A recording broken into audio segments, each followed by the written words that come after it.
네, 계속해서 개정세법 이어서 설명드리겠습니다. 이제 분리과세에 대해서 이제 말씀을 드렸었는데요. 이제 다시 말씀드리면 2천만 원 이하 18년까지에 대해서는 비과세입니다. 비과세. 비과세인데 지금이 19년도 5월 달에 소득세 신고가 있는데요.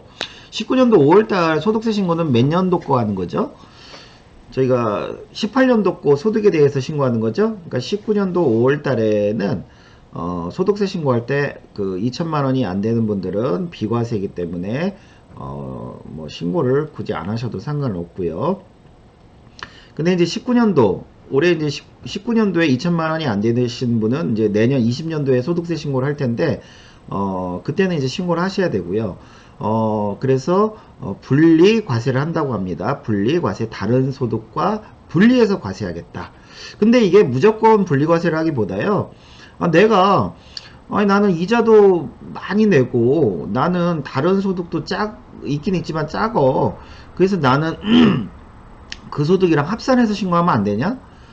어차피 세율도 낮은 세율 적용받을 것 같은데 저희가 소득세는 6%부터 적용이 되죠. 6%, 15%, 24% 이런 식으로 올라가는데 분리과세는 무조건 14%로 갑니다. 그러다 보니까 때로는 종합과세가 낮게 나오는 경우도 있을 수 있어요. 그러니까 본인이 선택해서 작은 걸로 하시면 되고요. 분리과세는 제가 다시 표로 한번 말씀을 드릴 거고요. 그 다음에 2천만 원 넘는 분들은 다른 소득 있으면 다른 소득과 합산하셔야 되고, 그 다음에 세무사님 저는 전세로만 한 10채 갖고 있는데 저 같은 사람은 어떻게 되나요? 그렇다면 일단은 3주택 이상자로서 3주택 이상자의 보증금으로서 이게 18년도에는 3억원, 올해 소득세 신고 때는 3억원 빼시면 되고요. 이제 19년부터는 2억원까지만 차감이 되고 그거의 60%에 1.8%만큼 간주 임대료로 계산을 해서 그게 2천만 원이 넘냐 안 넘냐, 2천만 원이 안 넘으면 분리과세, 아무리 전세가 10채라고 해도 2천만 원 이렇게 간주 임대료가 2천만 원이 안 된다면 분리과세를 하시면 돼요. 제가 이거 한번 계산해 보니까 뭐 보증금이 20억 정도 돼도 2천만 원이 안 되는 것 같아요. 그리고 간혹 가다가 이제 이런 질문들도 많이 하세요. 그러면 이제 2천만 원 초과인 경우는 그러면은 누구 명의로 임대사업 하는 게 낫냐? 2천만 원 초과인 경우 아내는 주부고 남편은 근로자다. 이런 경우 누구 앞으로 임대사업 하는 게 낫냐? 이런 걸 질문을 많이 하시는데, 일단은 아내 앞으로 할 때 유리한 점은 아내가 다른 소득이 없다 보니까 이 임대소득만 있다 라고 하면은 뭐 소득세 측면에서는 좀 낫겠죠. 왜? 합산할 다른 소득이 없기 때문에. 근데 그동안 남편의 피부양자로 들어가 있어서 건강보험료를 내던 것이 임대사업자를 내는 순간 지역의료보험 가입자가 되면서 임대료가 좀 건강보험료가 올라갈 수가 있어요. 그래서 이런 단점은 있을 수 있고, 남편 입장에서는 남편이 지금 근로자면 2천만 원 초과인 경우는 근로소득과 임대소득이 합산이 됩니다. 그래서 소득세가 무조건 늘어나죠. 예를 들어서 남편이 연봉이 좀 높아서 35%로 근로소득을 내고 있다? 그럼 임대소득도 35%가 되는 겁니다. 그렇기 때문에 남편이 고액 연봉자다 그러면 좀 고민을 하셔야겠죠. 아내로 내는 게 좋은지 남편이 내는 게 좋은지. 물론 이제 남편은 계속해서 직장 가입자가 유지가 되겠죠. 2천만 원 이하면 2천만 원 이하 같은 경우는 현재까지는 뭐 비과세고요. 그 다음에 19년도도 분리과세이기 때문에, 분리과세라는 의미가 뭐예요? 다른 소득과 합산을 안 한다는 거잖아요. 다른 소득과 합산을 안 한다. 그렇기 때문에 뭐 아내로 하든 남편으로 하든 2천만 원이 안 되는 소액 임대료의 경우는 크게 누구 앞으로 하든 무방을 한데, 다만 지역 의료보험으로 혹시 뭐 예를 들어서 아내가 뭐 예를 들어서 보험 설계사든 아니면 사업소득자다, 지역 의료보험을 내고 있는 그런 사업 소득이 있다 라고 하면은 뭐 남편 명의로 하는 게 낫겠죠. 예, 의료보험료가 올라갈 수가 있으니까. 그러면 아까 제가 분리과세 이제 좀 자세히 말씀드린다고 했는데, 분리과세는 이렇습니다. 이렇게 계산하는 공식 자체가 이제 이렇게 정해져 있어요. 그리고 이제 여기 위에는 전용 면적 85제곱미터 이하, 공시가격 6억 이하, 요거를 써놓은 이유는 이겁니다. 우리가 임대사업자를 등록하면, 이제 등록이다 하면은 시국무청에 등록하고 세무서에도 등록하고 임대료 5% 이상 안 올리겠다라고 하면, 그 임대소득에 대해서 감면 규정이 있습니다. 감면 규정이 전용 면적 85제곱미터 이하이고 엔드 공시가격이 6억 이하이면 8년 임대하면 75%, 4년 임대하면 30%이 감면 규정이 있어요. 감면 규정 때문에 요걸 써 넣은 거고요. 그 다음에 2천만원, 최대 2천만원 기준으로 한번 제가 요걸 계산을 뽑아봤습니다. 2천만원 기준으로. 그러면 일단은 임대사업자 등록을 하면, 이게 당초 2018년도에는 70%를 해주겠다라고 했는데, 이게 슬그머니 60%로 법이 바뀌었어요. 그래서 일단 묻지도 따지지도 않고 그냥 그 60% 인정해줄게. 그러면은 1200 빼주고요. 그 다음에 타소득, 전업주부나 은퇴자들, 타소득 2천만원이 안 되는 사람은 소득공제 400만원 또 빼줄게. 그럼 과세표준이 2000에서 1200, 400 빼면 400이죠. 그래서 여기다 14%를 적용한다는 겁니다. 그러면 56만원인데 여기에서 만약에 임대사업자 등록했다, 8년짜리 등록했냐 그러면 75% 감면해주고, 4년짜리 등록했냐 그럼 30% 감면해줘서 요렇게 임대사업자 8년짜리 등록한 사람은 14만원 정도 세금을 낸다. 그리고 그 임대소득이 2천만원 이하의 자는요, 임대 건강보험료도 감면을 해주겠다라고 2018년도에 이렇게 법이 바뀌었습니다. 8년짜리는 80% 감면, 4년짜리는 40% 감면 이렇게 해주겠다고 합니다. 물론 임대사업자 등록 안 한 사람들은 일단은 경비율도 50%밖에 인정 안 하고요. 그 다음에 소득공제도 200만원밖에 안 빼주고요. 당연히 감면 없고요. 그래서 112만원 정도 세금을 내게 되고요. 그 다음에 다른 소득이 2천 넘는 다른 소득이 있다 그러면 8년짜리 임대사업자 하면 28만원, 임대사업자 등록 안 하면 한 140만원 정도 세금 부담이 된다. 근데 이제 제가 아까도 말씀드렸듯이 여기서는 무조건 분리과세라는 것은 경비를 그냥 무조건 요 금액만큼 인정을 해주는 겁니다. 근데 내가 이자 같은 거 굉장히 많이 내요. 사실은 거의 임대료의 대부분을 막 이자로 내는 분들도 간혹 있습니다. 그리고 다른 소득도 있긴 있지만 뭐 작아요. 그래서 그걸로 했더니 6%짜리 밖에 안 돼. 소득이 1200 이하로 잡혀가지고요. 그러면 이 종합과세로 가시는 게 나아요. 그럴 때는 무조건 분리과세가 유리한 건 아닙니다. 그래서 본인이 선택을 하시는 거예요. 선택을 하시면 됩니다. 그 다음에 분양권, 입주권도 2월 과세 대상 포함. 이제 이런 조금 어려운 말이 나왔어요. 어려운 말. 그러면 이제 여기서 2월 과세가 뭔지를 먼저 배우시는 게 좋은데, 2월 과세라는 규정은 이렇습니다.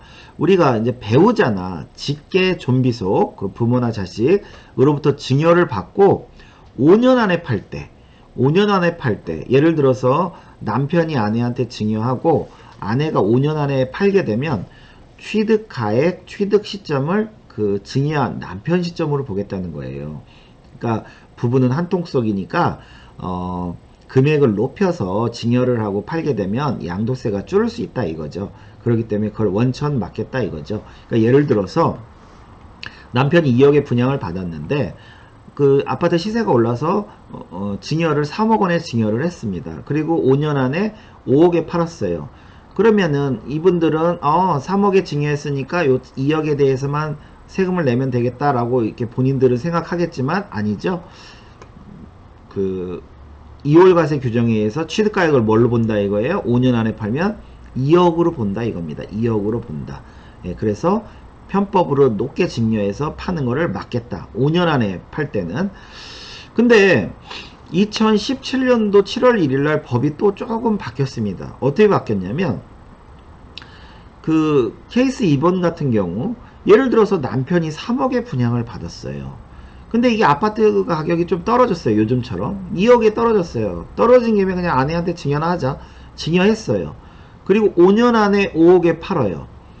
그러면 취득금액을 얼마로 보겠다는 거예요? 원래는 3억으로 보겠다는 거잖아요. 원래 취지는 2월 과세 취지는. 그런데 7월 1일 날 법이 바뀌었죠. 이제는 둘 중에 적은 걸로, 즉 3억 원과 2억 원 중에 적은 것, 즉 2억으로 보겠다. 즉 납세자한테 불리한 방향으로 법이 17년도에 바뀌었습니다. 예, 법이 바뀌었어요. 법이 바뀌었는데, 근데 이제 중요한 거는 이 2월 과세 대상이 뭐만 해당이 되냐면요, 토지, 건물, 특정 시설물 이용권, 뭐 골프 회원권 이런 거겠죠. 이런 것만 해당이 됩니다. 분양권이나 입주권은 적용이 안 됐어요. 그러다 보니까 2018년도에 어떤 일이 벌어졌냐면요, 분양권은 2월 과세 대상이 아닌데 그 경기 지역이나 그 세종이나 대전 지역, 이런 이제 그 이남 지역, 이런 곳에 피가 높게 형성된 지역들이 좀 있었습니다.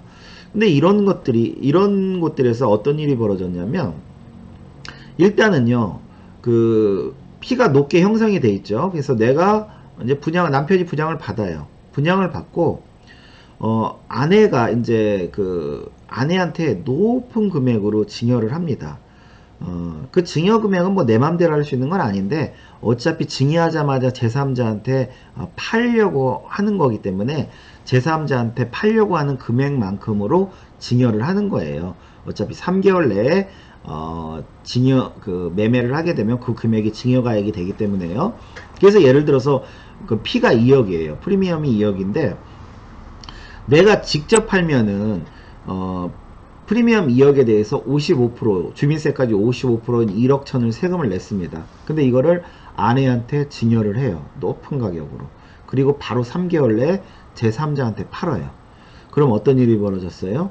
극단적으로는 양도세도 없고 증여세도 없는 이런 이상한 일이 벌어졌습니다. 이게 굉장히 신기하죠. 예. 그래서 이런 일이 실제 벌어졌고 이렇게 신고들이 들어갔습니다. 피가 2억이 돼도 불구하고요.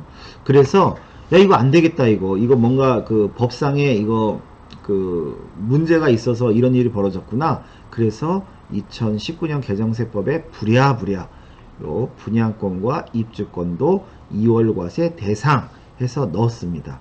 그래서 이거 올해부터는 이거 분양권 뭐 부부지간에 증여해서 3개월 내에 팔고 이런 거 이제 못 해먹습니다. 이거 조심하셔야 돼요. 아직도 이런 거 모르시고 뭐 서울 경기 지역에서 혹시라도 이렇게 해서 절세할 수 있다, 뭐 이렇게 컨설팅 하는 분들 있으면 좀 조심하셔야 됩니다. 근데 이제 2월 과세는 안 되지만 저희가 부부지간의 증여를 통해서 그 세금을 절세하는 방법은 여전히 유효합니다. 여전히 유효해요. 그 대표적인 경우가 이런 경우입니다. 남편이 너무 오래전에 작은 금액으로 분양받은 금액이 있어요. 아니면 작은 금액으로 취득한 금액이 있어요. 근데 지금 시세는 많이 올랐단 말이죠. 남편이 10년 전에 분양을 받은 게 1억 5천 밖에 안 되는데 지금 시세가 한 3억 5천 정도 돼요. 근데 이거 당장 팔을 생각은 없어요. 한참 뒤에는 팔 생각이에요.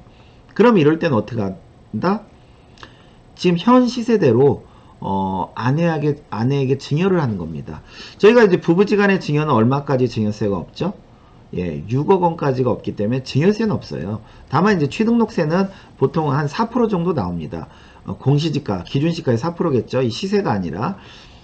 아니, 증여세는 기준시가로 매기는 거 아닌가요? 이렇게 물어보시는 분들이 있는데 아니죠. 증여세는 1순위가 아파트 같은 경우는 매매 사례가액, 그 다음에 토지나 상가나 이런 것들은 그 매매 사례를 찾기가 어려우니까 감정가액, 이거 두 개도 없다 그러면 기준시가, 요런 순서로 적용을 하는데요. 우리가 절세를 하기 위해서는 남편이 아내한테 최대한 높여서 증여하는 게 낫겠죠. 어차피 6억까지는 세금이 없으니까. 그래서 3억 5천으로 증여를 해 놓고, 그리고 나서 5년 뒤에 팔면 어떻다는 거죠? 그 아내가 5년 뒤에 팔면 취득가액이 이제 1억 5천이 아니라 3억 5천이 된다는 거죠. 3억 5천이. 그래서 상당히 절세가 됩니다. 이거는 그 서로 간에 맞증여를 통해서 절세하는 경우도 있을 수 있어요. 예를 들어서 남편은 아파트, 아내는 상가를 갖고 있는데 둘 다 오래됐어요. 그래서 이런 것들을 남편은 그 매매 사례를 찾고 아내는 감정을 받아서 높여서 각자에게 증여를 하는 겁니다. 각자에게 증여를 해도 6억원까지는 증여세가 없고요. 그리고 나서 5년 뒤에 팔면 양도세가 절감이 된다는 내용입니다.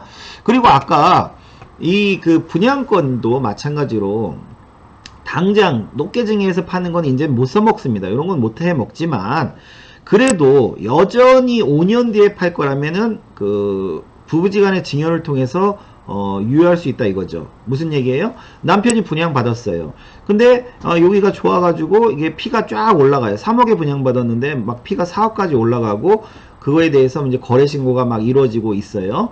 이럴 때 나는 당장 이걸 팔 생각은 없어요. 그럼 어떻게 하면 된다? 아내한테 증여를 한다. 얼마에? 지금 거래 신고되는 4억으로. 그리고 5년 뒤에 팔면 취득금액이 4억이 될 수 있다 이겁니다. 예. 그래서 여전히 뭐 그 단기에 파는 것들은 이제 못하지만 5년 뒤에 파는 것들은 여전히 유효하다 할 수 있습니다.